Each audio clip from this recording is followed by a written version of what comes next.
Assalamualaikum warahmatullahi wabarakatuh. Halo semua, kembali lagi di channel Raider Manhwa. Kali ini Mimin akan melanjutkan sebuah komik yang berjudul Raja Assassin Terkuat. Pada part sebelumnya, setelah Hajin terbangun dari tidurnya, ia menyadari jika ia telah hidup kembali di dalam tubuh orang lain.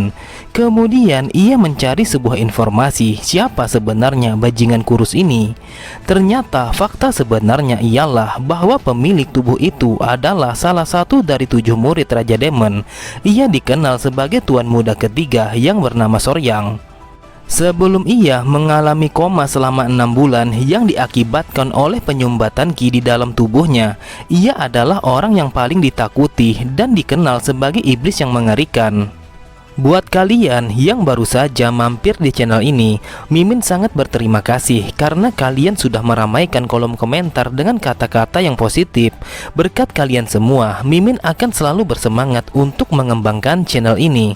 Dan apabila kalian masih bingung dengan alur ceritanya, kalian bisa cek deskripsi atau langsung saja menuju playlist yang ada di halaman channel ini untuk memulainya dari part 1. Tanpa basa-basi lebih jauh, mari kita masuk di part 3. Cerita dimulai di tempat yang berbeda. Terdengar Hajin yang bertanya siapa wanita yang telah menemuinya. Angwa pun menjelaskan jika wanita itu bernama Hong Yurin. Dia adalah seorang demon pembisnis dan juga ia telah bekerja dengan pusat keyakinan pencerahan internal. Dia adalah putri dari keluarga Jeoksa yang merupakan salah satu anggota sekte demonik. Dia cukup kuat untuk disebut sebagai murid yang berbakat. Dia adalah pahlawan wanita yang telah diakui oleh ketua sekte demonik. Mendengar penjelasan itu, Hajin mengatakan, jadi yang kau maksud wanita itu adalah adik dari tuan muda keempat. Tapi mengapa dia datang dan mencariku? Apakah kami memiliki sebuah hubungan?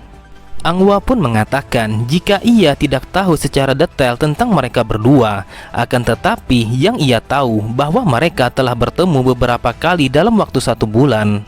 Kemudian ia berpikir, sepertinya hubungan kami bukanlah sekedar hubungan biasa. Aku yakin ada sesuatu yang belum aku mengerti. Lalu Hajin memerintahkan Angwa untuk mengobati lebam pipinya yang disebabkan oleh tamparan yurin. Seketika Angwa begitu terkejut saat mendengar tuan muda yang telah perhatian kepadanya. Ia tidak menyangka bahwa tuan muda yang dulunya seperti iblis gila, sekarang sikapnya telah berubah 180 derajat. Setelah beberapa saat kemudian, Hajin pun kembali untuk menemui Yurin. Lalu ia bertanya kepadanya apa yang menyebabkan dirinya datang menemuinya. Sama halnya seperti Angwa, Yurin pun begitu heran karena ini sangat jauh berbeda dari apa yang biasanya tuan muda lakukan. Pikirannya berkata, kenapa ia telah bersikap lembut? Ini sangat berbeda dari tuan muda ketiga yang biasanya. Rasanya dia telah kehilangan cahaya kehidupan di matanya. Jadi rumor yang beredar itu memang benar bahwa tuan muda telah kehilangan kemampuan bela dirinya setelah ia sembuh dari penyumbatan ki.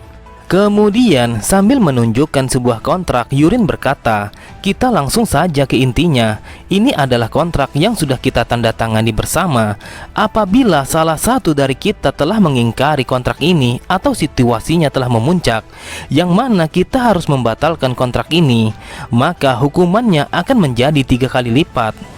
Jumlah uang yang aku investasikan untuk obat ajaib hampir mencapai 1000 yang, dan juga yang lainnya kurang lebih 5000 yang. Karena kita kalah, maka aku telah melepaskan jumlah-jumlah kecil yang termasuk dari kontrak itu. Mendengar itu, Hajin berpikir, aku telah disponsori adik tuan muda keempat dengan obat dan uang. Apa yang sebenarnya bajingan ini pikirkan? Lalu Yurin melanjutkan perkataannya, jadi total semuanya adalah 6000 yang, dan kau harus membayarnya sekarang juga. Jika kau tidak mampu, maka kau harus menulis sebuah kontrak yang berisi perjanjian kapan kau akan melunasinya.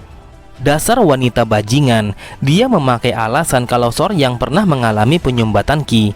Dia membuat dirinya sebagai korban dan mencoba membatalkan kontrak ini. Dan sekarang ia ingin mengambil semua uangnya. Aku ingin membangun reputasiku dan meningkatkan kekayaanku. Tapi dia telah mengabaikan fakta bahwa aku dulunya telah terbaring di tempat tidur. Wanita bajingan ini telah melakukan hal yang buruk yang seharusnya tidak ia lakukan. Tiba-tiba, Yurin begitu terkejut ketika mendengar Soryang yang dengan mudahnya ingin membayar semua uang yang telah tertulis di dalam kontrak itu. Sambil menulis kontrak itu, ia bergumam, "Aku tidak masalah jika ia ingin melakukan hal yang buruk. Itu sama sekali tidak ada hubungannya denganku. Pertama-tama, aku harus menuruti apa yang ia mau. Lalu, jika ada kesempatan, aku ingin meninggalkan tempat ini." Yurin yang memperhatikan, ia berpikir jika tuan muda terlalu gegabah dalam menulis sebuah kontrak. Oleh sebab itu, ia kembali berpikir untuk mengambil kesempatan ini agar tuan muda mau menuruti semua perkataannya. Dengan penuh percaya diri, ia kembali berkata, "Satu hal lagi yang ingin aku katakan kepadamu jika kau tidak ingin membayarnya. Apabila aku memanggilmu, maka kau harus datang dengan sangat cepat layaknya seekor anjing yang setia." Yurin mengatakan kontraknya akan berakhir apabila aku telah menerima semua uangnya. Hingga saat semuanya lunas, aku ingin kita saling menghormati satu sama lain. Namun, ia sedikit terkejut saat mendengar tuan muda yang berkata, "Apa yang kau maksud dengan menghormati? Kau ingin aku menyerahkan kontrak ini dengan tunduk dan hormat kepadamu? Itu tidak akan pernah terjadi bagi orang yang disebut sebagai putra ketiga dari Raja Demon." Kemudian ia menyuruh Angwa untuk memanggil komandan penjaga istana. Tidak beberapa lama, terlihat Mudam yang telah berdiri dan memberi hormat kepada tuan muda ketiga. Ia mengatakan akan siap melakukan apapun apabila diperintahkan. Saat mendengar tuan muda yang mengatakan jika ia diperintahkan untuk menyiapkan sebuah kereta dan bersiap pergi, ia pun berkata, "Wahai tuan muda ketiga, saya tahu bahwa saya tidak berhak berbicara kepada Anda. Namun bagaimana dengan kondisi tubuh Anda?" Belum sempat ia melanjutkan perkataannya, tiba-tiba dengan tegas Hajin berkata, "Aku akan pergi menemui Raja Demon. Jadi aku perintahkan untuk menyiapkan kereta dan sampaikan perkataanku ke istana Raja Demon. Katakan kepadanya bahwa murid ketiga ingin menghadap kepadanya." Mendapat perintah itu, mau tidak mau, Mudam pun langsung pergi untuk meminta izin kepada Raja Demon. Melihat Yurin yang begitu panik, Hajin berkata, "Kenapa kau begitu panik? Asal kau tahu, aku juga perlu menyerang balik. Mari kita lihat apakah kontrak ini akan terlihat adil bagi Raja Demon." Yurin pun mengatakan, "Apa yang ada di dalam otakmu? Apakah kau ingin kita mati bersama? Apa yang ingin kau dengarkan dari pendapat sang raja? Ini adalah sebuah masalah jika Raja Demon mengetahui apabila kau membuat kontrak kepadaku. Bukan hanya aku, akan tetapi kau juga tidak akan selamat." Dengan santainya Hajin berkata, "Kau memang benar. Jika ia tahu, maka aku pun juga akan terkena imbasnya. Dan kemungkinan besar aku juga akan dibuang karena kehilangan kemampuan bela diriku. Tapi itu hanya terjadi kepadaku. Lalu bagaimana dengan dirimu? Semua orang yang ada di dunia ini sangat mengetahui bahwa keluargamu sungguh luar biasa. Namun hanya alasan itu saja, maka tidak akan cukup. Asal kau tahu, yang terburuk bagiku pasti akan dibuang. Tapi apabila itu dirimu, kau tidak punya alasan yang kuat jika hanya dipenjarakan saja. Sepertinya atas dosa besar karena telah membesarkan seorang putri mereka dengan menyedihkan. Tentu saja keluarga Jeoksa akan memusnahkan segalanya." Mendengar itu, terlihat Yurin begitu ketakutan sehingga ia tidak bisa berkata apa-apa. Kemudian untuk menghentikan tuan muda yang perlahan berjalan, ia mencoba untuk berkata, "Apakah dirimu tidak ingin menjadi pemimpin tertinggi di kultus ini?" Itu adalah mimpi yang bodoh, menjadi pemimpin tertinggi dengan tubuh yang selemah ini. Bukankah kau datang ke sini karena kau sudah mengetahui jika aku tidak memiliki kesempatan untuk menduduki tempat tertinggi? Aku sudah tidak peduli dengan semua ocehanmu. Lebih baik kau persiapkan dirimu apabila kau dipanggil oleh Raja Demon." Ia mencoba untuk menahan tuan muda agar ia tidak pergi. Sambil menahan rasa gengsinya, ia berkata, "Apa yang harus aku lakukan agar Anda tidak pergi menemui Raja Demon?" Tanpa pikir panjang, Hajin pun langsung menyodorkan kontrak itu tepat di hadapan wajahnya. Lalu ia mengatakan, "Apabila kau ingin aku tidak pergi menemuinya, maka robeklah kontrak ini dengan kedua tanganmu. Dengan ini urusan kita telah selesai." Cerita berpindah, ini adalah ingatan di waktu Hajin masih muda. Terlihat dua orang mayat telah tergeletak di atas tanah. Ia berkata, apakah kalian sudah menghabisi mereka semua tanpa ada satu orang pun yang tersisa? Salah satu bawahannya melaporkan jika mereka telah mencari sampai ke sudut terkecil dan mereka tidak menemukan satu orang pun yang masih bersembunyi. Akan tetapi Hajin memiliki pendapat yang lain. Ia masih merasakan jika ada seseorang yang masih bersembunyi di sekitar wilayah itu. Hajin pun memerintahkan semua pasukannya untuk mencari orang itu sampai ditemukan. Di saat seluruh pasukannya telah menyebar, ia menyadari akan sesuatu yang ada di tangan mayat bocah itu. Ia pun menghampirinya untuk memastikan benda itu. Ternyata itu adalah sebuah ukiran burung yang terbuat dari kayu. Melihat benda itu, seketika ia menyadari jika itu adalah milik sahabatnya. Di saat yang bersamaan, satu persatu pasukannya telah terbantai. Benar saja, orang yang mengamuk itu adalah sahabatnya yang masih bersama di aliansi Assassin Surgawi. Ia begitu terkejut saat melihat Hajin telah berada di samping mayat bocah itu. Seketika ia merasa sangat marah karena ia menduga jika Hajinlah orang yang telah membunuh bocah itu. Dengan tatapan mata yang tajam, ia langsung menyerang Hajin dengan pedang yang berlumuran darah. Meski Hajin masih mampu menahan serangan cepatnya, akan tetapi kekuatan pedangnya tidak mampu mengimbangi kekuatan orang itu, sehingga membuat pedangnya langsung patah. Bahkan wajahnya pun terluka berlumuran darah akibat goresan pedang itu. Hajin yang tidak ada niatan untuk menyerang balik, ia menyadari jika sahabatnya itu sedang menahan tangis akibat bocah yang ada di pelukannya telah mati. Hajin pun melepaskan pedangnya. Ia mencoba untuk menenangkan sahabatnya. Ia mengatakan, dengarkan aku, mereka menyuruh kami untuk melakukan tugas ini dengan menghabisi siapapun yang mencoba berkhianat kepada aliansi.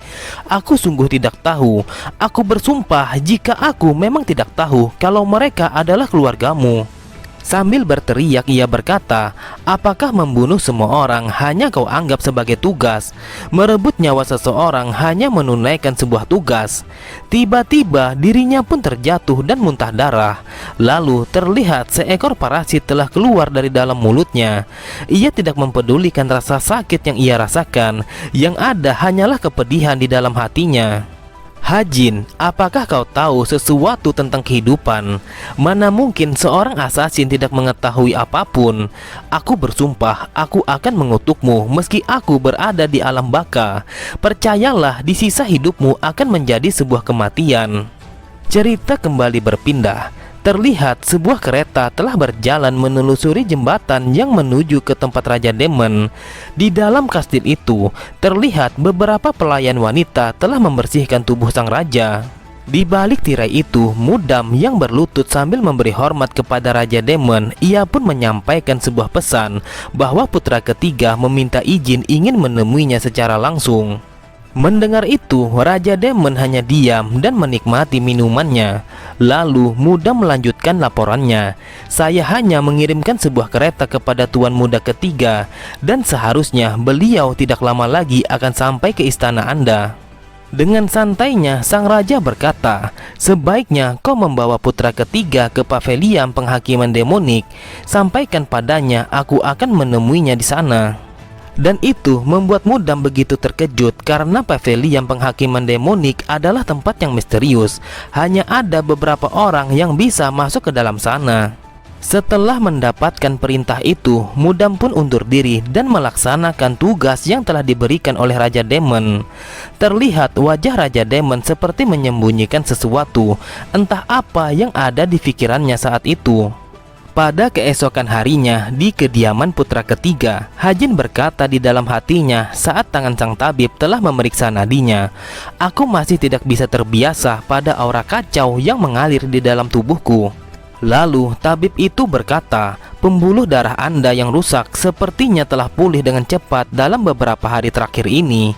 Dan bukan hanya itu saja, meski Anda telah dibantu oleh obat-obatan dan akupuntur, namun ini adalah kemampuan penyembuhan yang sangat luar biasa. Tiba-tiba Hajin menyadari jika sang tabib telah menatapnya dengan tatapan yang mencurigakan. Akan tetapi ia langsung menunduk dan meminta maaf karena ia telah lancang menatap tubuh tuan muda ketiga. Ia mengatakan ia hanya terkejut dengan pemulihan tubuhnya yang begitu cepat. Namun tatapan matanya itu bukanlah seperti apa yang ia katakan. Ada sesuatu yang dengan sengaja ia sembunyikan dari tuan muda ketiga. Saya yakin Anda sepertinya tidak lagi membutuhkan akupuntur untuk membantu pemulihan tubuh Anda. Sebaliknya, kami akan memulihkan kekuatan Anda dengan makanan yang kaya akan nutrisi dan juga ramuan pemulihan tingkat tinggi. Hajin pun bertanya apa itu ramuan pemulihan tingkat tinggi yang akan diberikan kepadanya. Ia bertanya seperti itu karena ia sama sekali belum pernah mendengar ada ramuan yang sehebat itu. Meski sang tabib masih terlihat heran, ia pun mencoba menjelaskan kepadanya bahwa ramuan itu merupakan rebusan dari tumbuhan herbal yang baik untuk pemulihan tubuh Anda. Ramuan itu hanya dibuat oleh peramu keluarga kultus kita, dan ramuan itu hanya disediakan kepada para anggota yang memiliki posisi tertinggi di dalam kastil utama. Mendengar jika ramuan itu sangatlah mujarab, Hajin berpikir apapun sebutannya, tapi yang pasti itu adalah obat. Jika itu adalah obat sungguhan, maka aku akan pulih dengan sangat cepat. Sambil memperhatikan sang tabib yang izin pergi, ia bergumam, aku sangat yakin pasti ada yang salah dengan indera-indera pengerasaku. Jadi aku harus meminum ramuan itu. Beberapa saat kemudian, Hajin pun melamun sambil memperhatikan rintik salju yang perlahan mulai turun di wilayah itu. Akhirnya aku akan bertemu dengannya. Aku lumayan penasaran seperti apa wajah Raja Demon yang sebenarnya. Sebuah fakta yang sudah jelas, tidak ada satu orang pun dari Kang Ho Murim yang tidak penasaran kepada Raja Demon, karena mereka tahu bahwa sang raja bisa jadi ia adalah orang yang paling terkuat di dunia. Meskipun ia belum pernah menunjukkan kekuatannya, tetap saja dia masih dipertimbangkan sebagai orang terkuat di muka bumi ini. Aku tahu menemuinya sekarang akan sangat berbahaya karena aku tidak terlalu tahu tentang sakti demonik. Sepertinya aku harus tetap waspada terhadapnya. Namun ia begitu kesal karena ia telah terlahir kembali hanya untuk menjadi anjingnya orang lain. Ini sama saja seperti kehidupanku yang dulu. Kalau saja wanita sialan itu tidak datang menemuiku dan menyodorkan kontrak kepadaku, sudah pasti ini semua tidak akan pernah terjadi. Kemudian terdengar suara Angwa yang mengatakan jika ia telah mendapatkan sebuah pesan dari istana Raja Demon, dan kereta yang telah ia pesan telah sampai di luar kastil. Oleh sebab itu, sebaiknya Anda bersiap untuk berkunjung ke kastil sang raja. Sambil berjalan membuka pintu kamarnya, dengan percaya diri ia mengatakan, karena situasinya sudah terlanjur menjadi seperti ini, mau tidak mau aku harus menemuinya. Meski ini sangatlah beresiko, karena aku tidak tahu apa yang akan terjadi di tempat itu. Beberapa saat kemudian, Hajin pun telah sampai di wilayah istana Raja Demon. Ia disambut oleh beberapa orang yang telah menunggunya. Mereka mengatakan jika Raja Demon telah memanggilnya ke pavilion penghakiman demonik. Sesampainya di hadapan ribuan anak tangga yang terus naik sampai ke puncak tertinggi, ia bergumam, sebenarnya apa itu pavilion penghakiman demonik? Ini baru pertama kalinya aku mendengar nama itu. Dan di puncak itulah Raja Demon telah menunggunya dengan santai sambil meminum arak kesukaannya. Kemudian di tengah perjalanan menuju puncak sang raja, ia memperhatikan semua sudut dari wilayah itu. Ia bergumam, apakah ini markas utama sakti demonik? Sungguh banyak sekali para bajingan yang telah mengintaiku. Ini membuatku teringat akan formasi berlapis yang digunakan oleh aliansi asasin surgawi dan juga benteng darah. Sepenuhnya para ahli seni bela diri telah mengepung wilayah ini. Di tempat ini seakan-akan aku di tempat yang paling berbahaya. Itu berarti dengan kehadiran mereka, apabila aku melakukan satu kesalahan, sudah dipastikan aku akan mati. Setelah cukup lama mereka menaiki ribuan anak tangga itu, akhirnya mereka pun telah sampai di sebuah pintu masuk yang lumayan kecil.